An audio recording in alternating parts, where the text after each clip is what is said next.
Scenario analysis is our next subtopic. Scenario analysis is our next subtopic. My name is Mr. William. Fatima Institute Center for CIFA Studies. Please subscribe to our YouTube, like our videos, make a comment.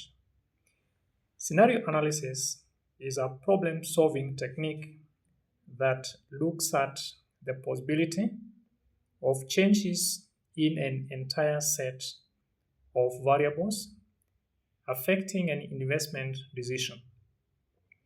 It is a wider case of sensitivity analysis, which addresses some of the limitations of sensitivity analysis. It puts into account that capital investment decision variables can change simultaneously, and it also indicates the probability of a given change of the key factor occurring. Scenario analysis is appropriate when we are making decisions under the environment of risk. In this problem-solving technique, we usually develop three scenarios. One, the worst case scenario. Number two, the best case scenario. Number three is the base scenario. So scenarios can be classified into three.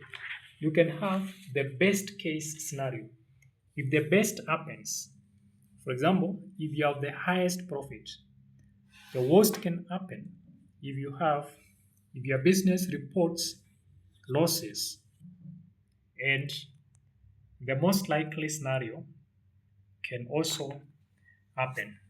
So our scenarios, we see, can be classified. We can have three major scenarios. That is the best case scenario, the worst case scenario, and also the most likely scenario. In the worst case scenario, we expect low sales, low profits, high costs, etc.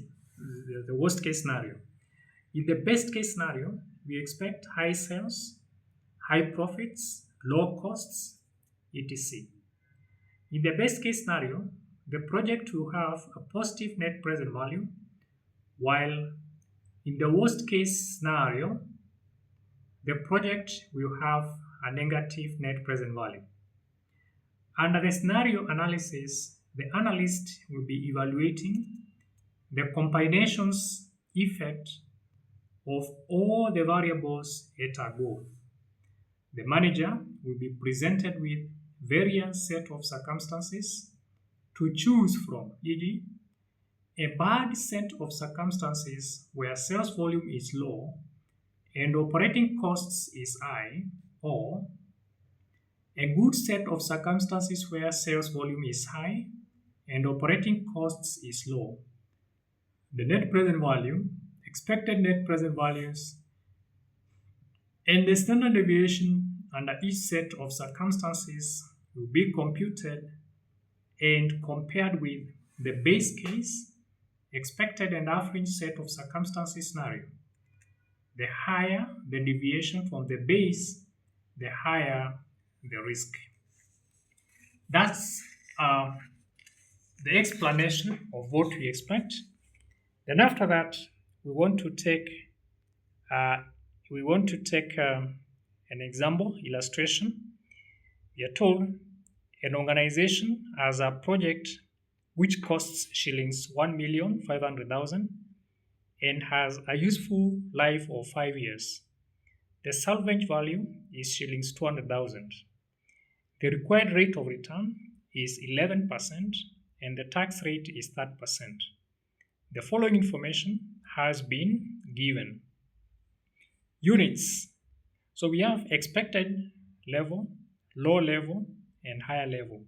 Those are the scenarios. It's like having most likely, then worst case, and the best case. So units sold, expected 8,000, lower level 65,000, higher level 9,000. So in other words, the expected is 8,000, the worst case 65,000, and the best case 9,000. So this is like the base case. Selling price per unit 100 for expected level, 80 for lower level, 120 for higher level. Variable cost per unit 75 expected, 60 for lower level, 80 for higher level. Remember, these are variable cost per unit and these are selling price per unit. We know how to calculate contribution per unit. Is selling price per unit minus variable cost per unit, we get contribution. Continue. Fixed costs 400,000, 450,000 and 500,000. So these are costs required. Compute the net present value under the three case scenarios and comment on the riskiness of the project. Now let's have the solution. We have the lower, the expected, and the higher level. The higher level is the best case scenario. The lower level is the worst case scenario. This is the base scenario. This is the base scenario. This is the worst case scenario. And this is the best case scenario. Because if, for example, if you expect to sell 8,000 units, but you sell 65,000, that's the worst case scenario. If you expect to sell 8,000, but you sell 9,000, that's the best case scenario. So units sold 65,000, 8,000, these ones have been given here.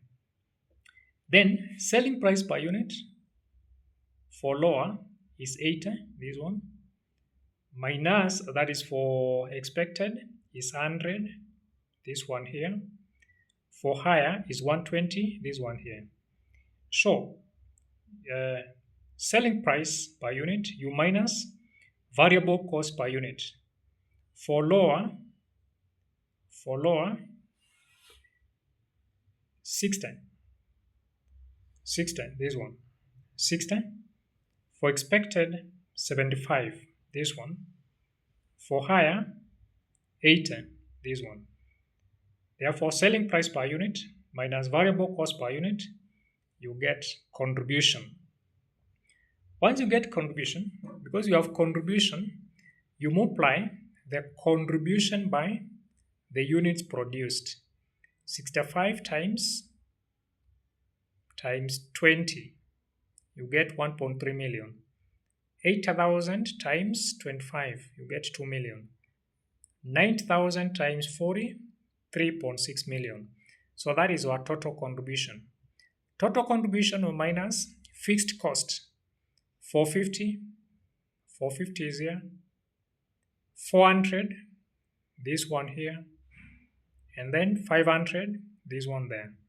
So when you minus that, you get profit before tax. If you less, that is the total contribution, you minus fixed cost, you get profit before tax. So this minus that is 850. This minus that is 1.6. 3.6 minus 500, 3.1. Now from there, less that percent, because already you have profit before tax. Tax now that percent. Now this my calculation for lower level and a mistake. So this is not 225, should be 255,000. That percent times 850 is 255,000. You can rectify that. Then that percent of 1.6 is 40,000. 3.1 million times that percent is 9,000. So when you less this tax, what you get is profit after tax. So this will not be 625, will be 595,000. Then this would be 1120,000. This would be 2170,000. That's profit after tax. Then earned DTS, depreciable tax issued. We say DTS is given by DTS, just take the depreciation times the tax rate. Depreciation here is given by cost of the asset minus salvage value over expected useful life, then you multiply by the tax rate to get DTS. This machine cost 1.5 million. The salvage value or the scrap value is 200,000, so you are lessing this. Cost minus salvage value over expected life of 5 years. Then the answer, you multiply by that percent. That gives you DTS. We should add back the DTS. So 1.5 million minus 0.2 million over 5 times that percent, you get 78,000. So that should be the same, 78,000. Then the annual cash flows now. Remember, you earned back the DTS. Earned back DTS. So if you earn back, you get annual cash flows. For the lower case, this number is wrong, so should be 673,000. The expected 1198 and higher 2248. Then remember, it means that these cash flows are occurring for 5 years. It's like an annuity. So 673,000 is an annuity for 5 years. 1198 is generated each year for those 5 years. 2248,400 is generated for each year for those 5 years. So we have to get a present value annuity factor, which you can calculate by this formula here. We have done this, we're doing the time value of money and other investment appraisal techniques. So to calculate present value annuity factor, you take 1 minus 1 plus rate raised to negative n divided by rate. 1 plus rate, our rate is 11%, because we have been told that the required rate of return is 11%. Rate is 11%. So we are taking 1 minus into brackets 1 plus 0.11 raised by negative 5. This project has expected life of 5 years, negative 5 over rate. Rate is 11%, 0.11.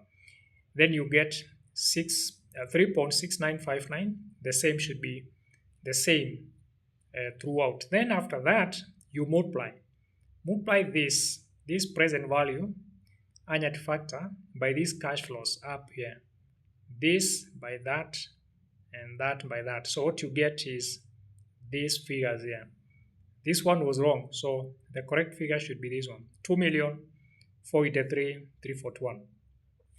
Now then after that, what we have done here, we have put into consideration the cash flows generated by this project for those 5 years. However, in the 5th year, we will dispose this particular project and there will be salvage value.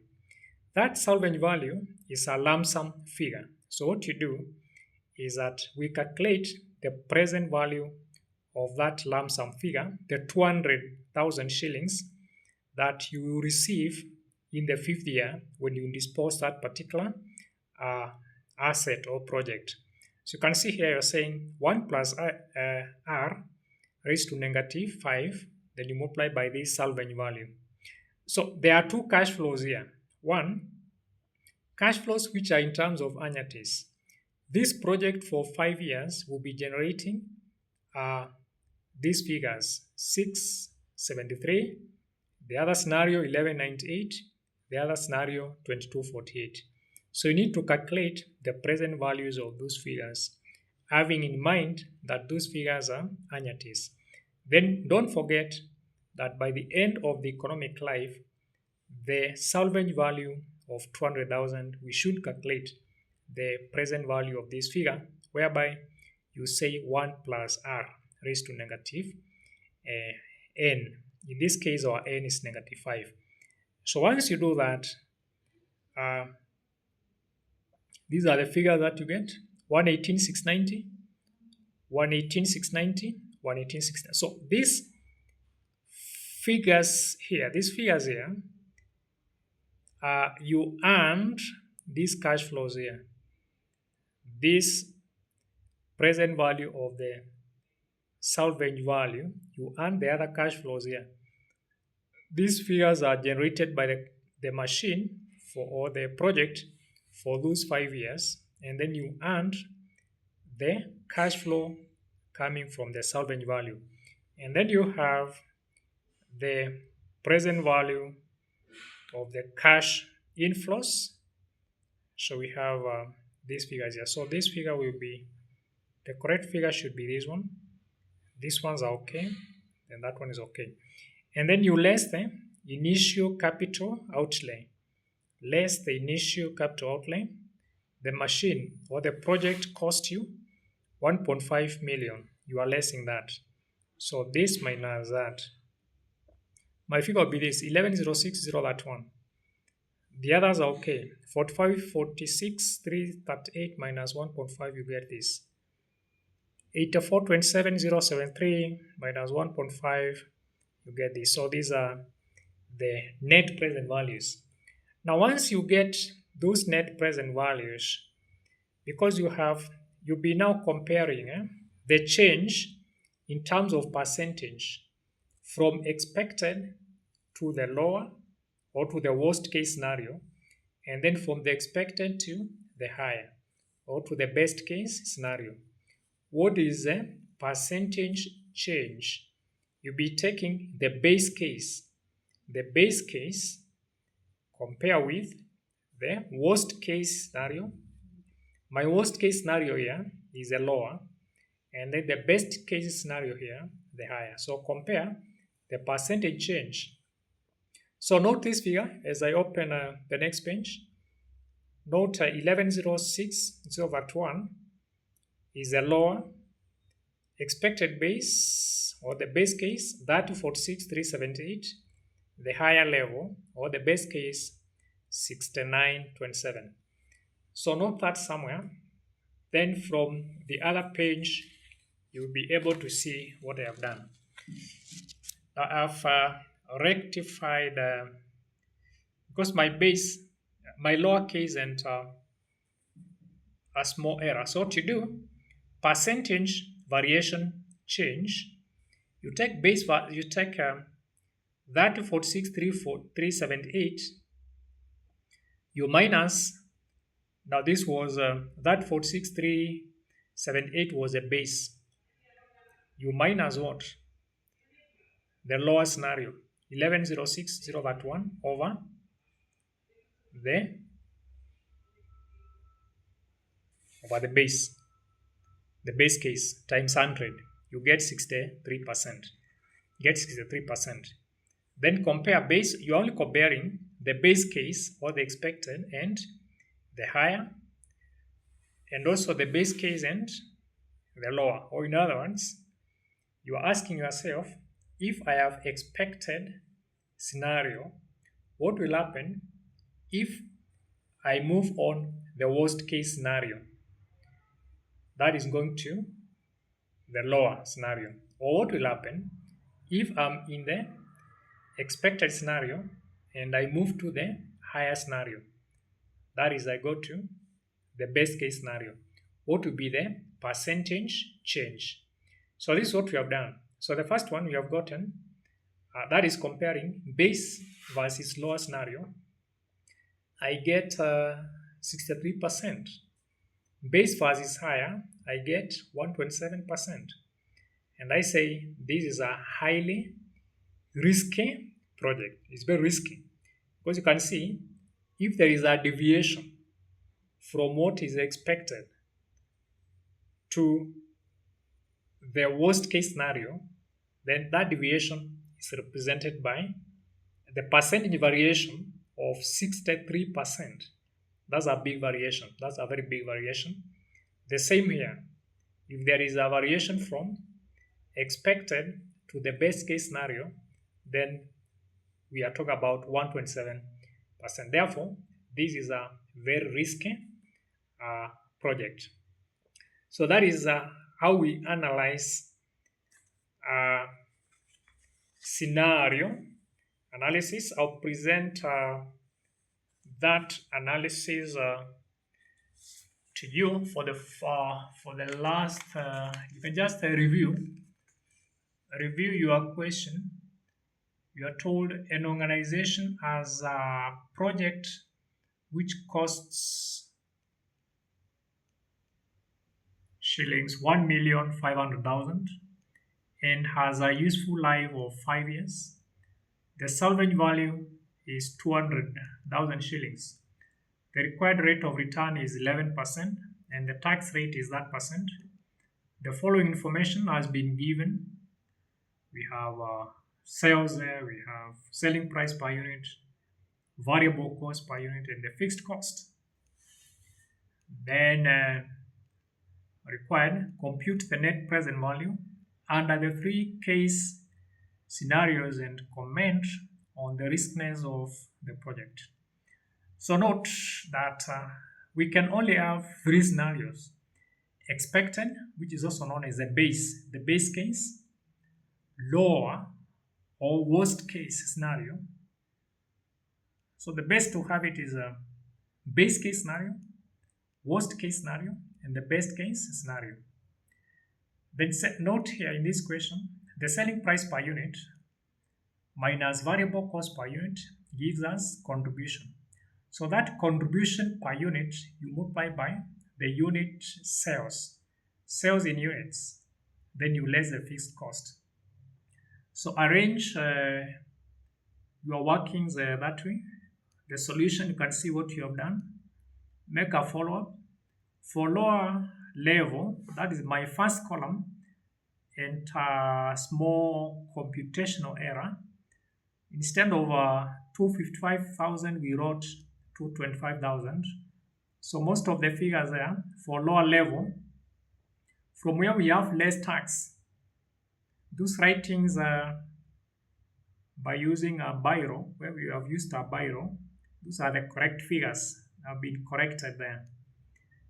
The rest are okay. So just make a follow-up of what you have done there, and then you calculate your percentages correctly. I think that's enough analysis.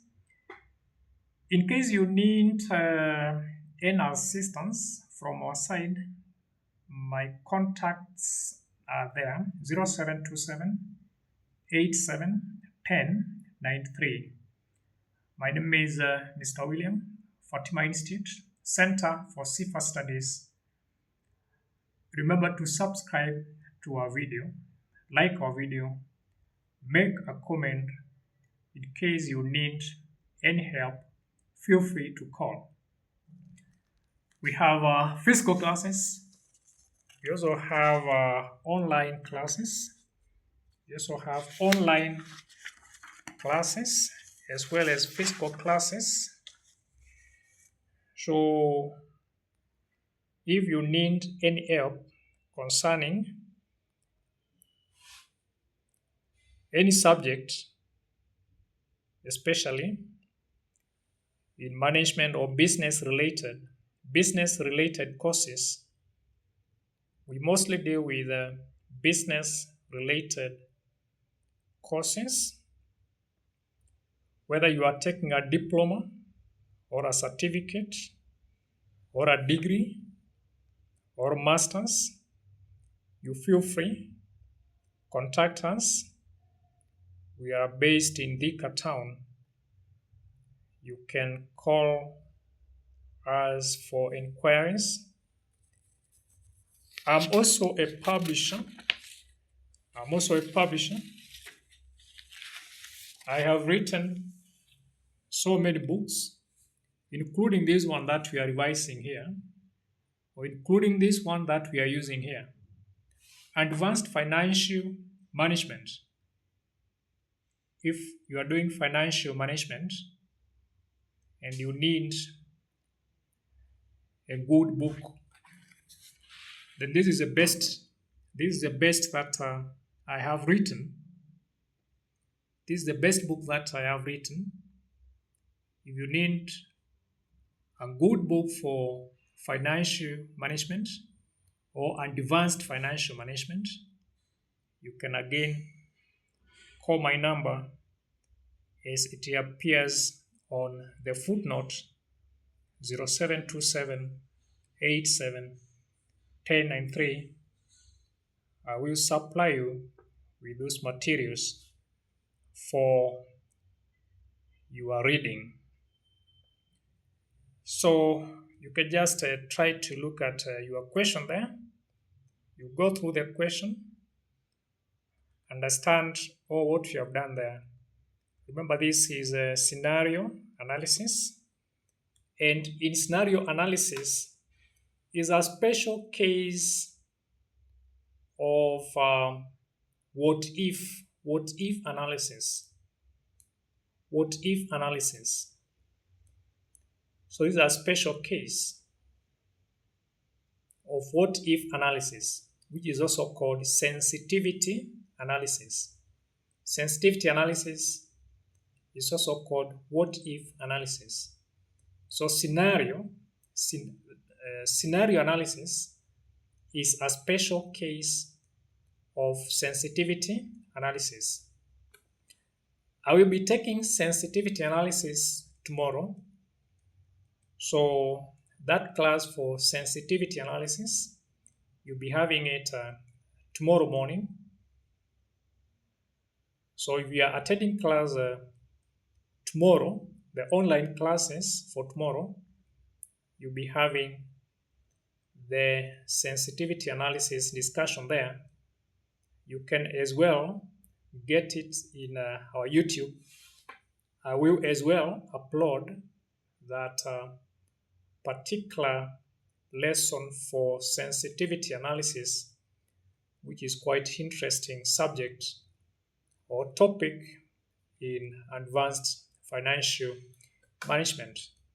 So as you can see there on the screen, with scenario analysis, you have the expected situation, the expected scenario, the base case. We mostly call that the base case, what I expect. And then you have the worst case scenario. The worst can happen. And then the best can happen. There can only be 3 scenarios in business. That is one. The best case scenario, for example, sales. I may project my sales to be 1 million. If I'm projecting my sales to be 1 million, but those sales, I make sales of 10 million, then if I compare 1 million, what I was expecting, with 10 million, which I have actually sold, then it means the 10 million is the best case scenario because there is a good performance of the business. On the other side, I may plan my sales to be 1 million, but my actual sales which I make is something like 50,000. So that becomes the worst case scenario. My sales are very, very low as compared to what was in my budget. So there can only be 3 situations or scenarios. The base case, what I plan for, and the best case or the worst case, which is as a result of deviation from my plans or my expectations. So look at our analysis here.